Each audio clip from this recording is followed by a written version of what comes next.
Milliy sezgurligim yuqori davatgan janoblarga ikki kalima so'z. Abtori Kassini. Milliy sezgurlik degan nima? Milliy sezgurlik deganimiz hissiy va hayajondan shundaqla quruq shuarvozlikdan xoli, aqlni tadbir bilan ishiltish, o'zining o'rnini, dushmanining o'rnini, o'zining kuchini, dushmanining kuchini, xalqaro sahnalarni va o'zining bu sahnalarning qayerida ekanligini har vaqt hushyorlik bilan muloyiza qilib turish va tadbir elish milliy sezgurlik deb ataladi. Undan boshqa o'zining milliy kimligi haqida, ya'ni qaysi dinga e'tiqod qiladiganligi, dushmanining kimligi, tuqqanlarning yoki qarindoshlarining kimligi haqida bakchiq davron solmaslikmi milliy sezgurlik jumlasidandir. Milliy sezgurlik doirasiga kiradigan yana nurg'un inchki omillar bo'lishi mumkin. Bu haqda izlanadigan do'stlar bo'lsa to'liqlashini umid qilaman. İjtimoiy taratqularda o'zini milliy sezgurlikning eng yuqori pallasi deb qaraydigan ba'zi leksiyachilar paydo bo'lib qoldi. Ular milliy sezgurlik haqida olgan misollarida bundan uzun yillar ilgari Amerikada ochilgan Uyg'ur ayollarni demokratiya va kishilik huquq bilimlari bilan tarbiyalash kursida yuz bergan bir Uyg'ur ayolning qo'lidagi oy yulduzli ko'k bayrog'imizning yerga tushib ketishi va yana bir ingliz ayolning uni axlatga tashlab etishi voqeasi haqida uzun to'xtaladi. Bu milliy sezgurligi yuqori leksiyachining mulohazasicha bo'lganda, u ingliz ayol bayrog'imizni axlatga tashlab etgan hamon Uyg'ur ayollari darhol o'ttirg'i chiqib, "Ey Uyg'ur ayollari, bayrog'imiz dafsandichilik uchirdi. Yuringlar ketimiz. Bundaq yig'inga qatnashmaymiz" deb yig'inni tark etishi va ko'ngilsizlik chiqarishi kerakmish. Mana mushundaq qilish Uyg'urlar uchun milliy sezgurlikning yuqori pallasimiş. Bu misolni anglagandan keyin darhol kallamga kichik vaqtimizdagi mahallalarda bo'ladigan to'y to'kinlardagi "Men o'g'ilning onasi tursam, mening patnisimga salgan navat kichik bo'lib qapti yoki patnisimdagi kamputimning soni oz bo'lib qapti. Bu meni ko'zga ilmaganlik" deb yomonlab to'yni buzadigan, hamma xushallik va orzu-armonlarni ko'llidi cho'llidi qilib, bir umr xaqdan qaydab, zarlabli yashaydigan bichora sodda, jidalxo'r mammanchi, boshqalarning nima o'ylaydiganini qilchi nazarga olmaydigan jahil qiynanalar keldi. Bundaq degan vaqtimda atalmış milliy sezgurligi yuqori janoblar menga "Bu degan qimmatlik bayrog'imizni navat bilan selishtirma qilma" deb turkcha aytganda tuyg'u sömürgisi qilmoqchi bo'ladi. Aldı bilan Uyg'ur ayolning o'zining qo'lidagi qimmatlik bayroqni o'ngshab tutolmasligi va yerga tushirib etishi shu ayolning milliy sezgurligining nol ekanligini bildiradi. Bayroq qo'llarda lapildigini va ko'klarda javlon qilganligi bilan bayroq u yerga tushgan hamon bir axlatga aylanadi. Bu oddiy haqiqatni yaxshi bilgan ingliz ayol bu bayroqni axlatchilikka tashlab etgan. Ammo oramizdagi soxta milliy sezgurlik to'niga o'rnib olganlar bo'lgan ximirni qayta chaylab orqaga yondirish hili mikrni qo'llanib, bayrog'imizni axlatga tashlab etdi degan bir soxta tuyg'u sömürgisi paydo qilib, boshqalarning diqqatini chechish orqali Uyg'ur davosini xalqaroning sahnasidan uzoqlashtirish, dunyoning har qanday ishigini Uyg'urlar uchun echilmas qilib etish o'yini o'ynamoqda.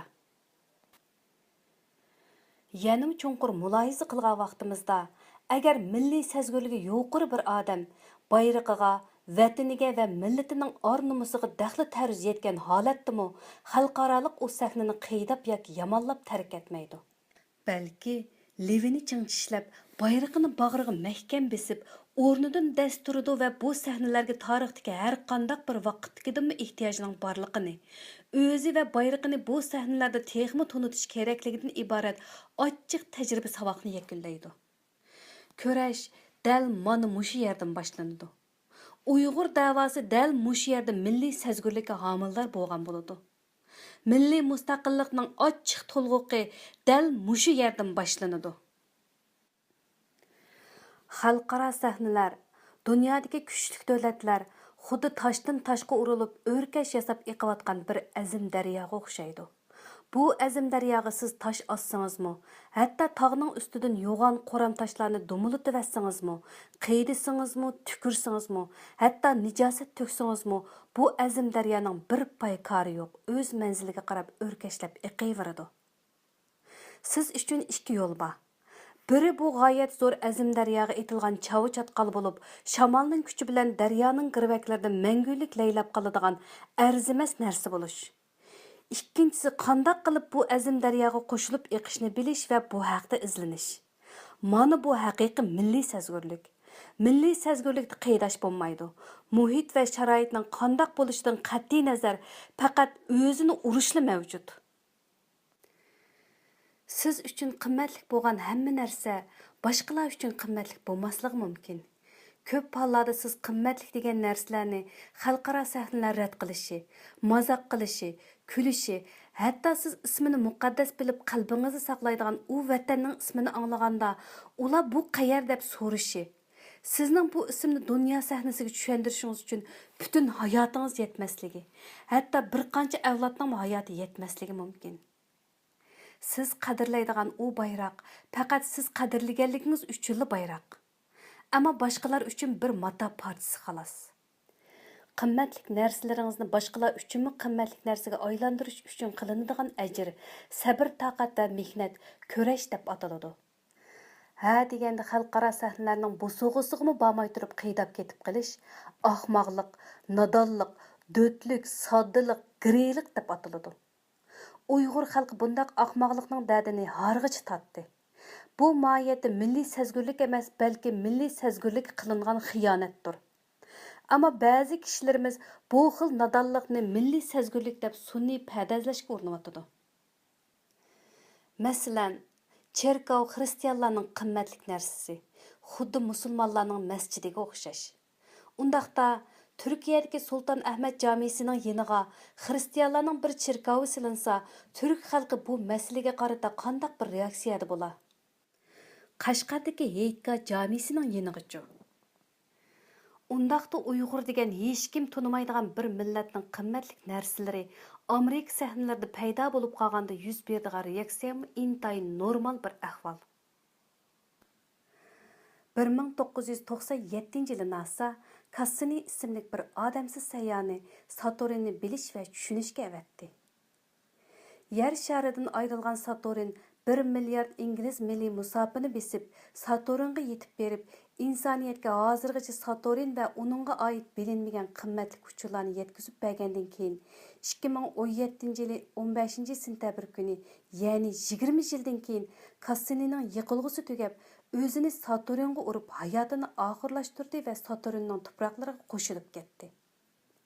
Cassinining NASA tarafidan berilgan vazifasi Saturnning halqalarini, go'zalligini, Saturnning kishini hayron qoldiradigan sir asrar mo'jizalarini insoniyatga yetkazish, yer shari bilan Saturn o'rtasida bir munosabat va do'stlik o'rnatish edi. Cassini ismli bu jonsiz sayyoh xuddi parvoni sham chirog'i o'zini urgandek Saturndan iborat g'oyat zo'r gaz shariga o'zini urib hayotini oxirlashtirgan bo'lsa-mu, ammo NASAning samon yo'li sistemasiga elib boradigan kurashlari uchun insoniyatni hayron qoldirganda qimmatli bilimlarni qoldirib ketdi. Saturndagi oylar, uning rangarang halqalari, metan daryolari, ametan dengizlari, gaz suv qatorliqlar Cassinining yordamida sir asrorlik rolini yo'qotdi. 2017-yil 15-sentabr kuni NASA'dagi olimlar bir yerga yig'ilib, Cassinining insoniyat dunyosi uchun qilgan fidokorligi va o'zlarining natijalarini tantana qilishdi. Ammo men Cassinini xiyolimdagi Uyg'ur davosiga kerakli bir qahramon sifatida o'rnimdan turib ketdim. Cassinida milliy sezgurlik, qahramonlik, badal to'lash ruhi, o'zini atash deganlarning hammasini topqili bo'ladi. Uyg'ur davosida kam bo'layotgani Cassini ruhi va uzun mezgillik plan bo'lib turmoqda. Men Saturnni bir dunyo sahnasi, Cassinini mustaqillik orzusiga yetmoqchi bo'lgan Uyg'urlar deb tasavvur qildim. Vatan va millatimizning beshiga og'ir kulfatlar kelayotgan bugungi kunda biz xalqaro organlar va sahnalarning hisidashligiga texmi battar ehtiyojlimiz. Buningdan boshqa ham yo'limiz yo'q. Shuning bilan bir vaqtda xalqaro sahnalardan og'rinadigan haqqimizmi yo'q? Nishon va maqsadini amalga oshirish yo'lida eng uzun musofa, eng og'ir qiyinchiliklarni yengib, voysimay manziliga qarab ilgirlay oladigan Cassini bo'layli. Agar undaq bo'lolmasaqmi, oddiy va bechora milliy sezgurlik tushunchalarimiz bilan xalqimizni qaymoqtirmayli.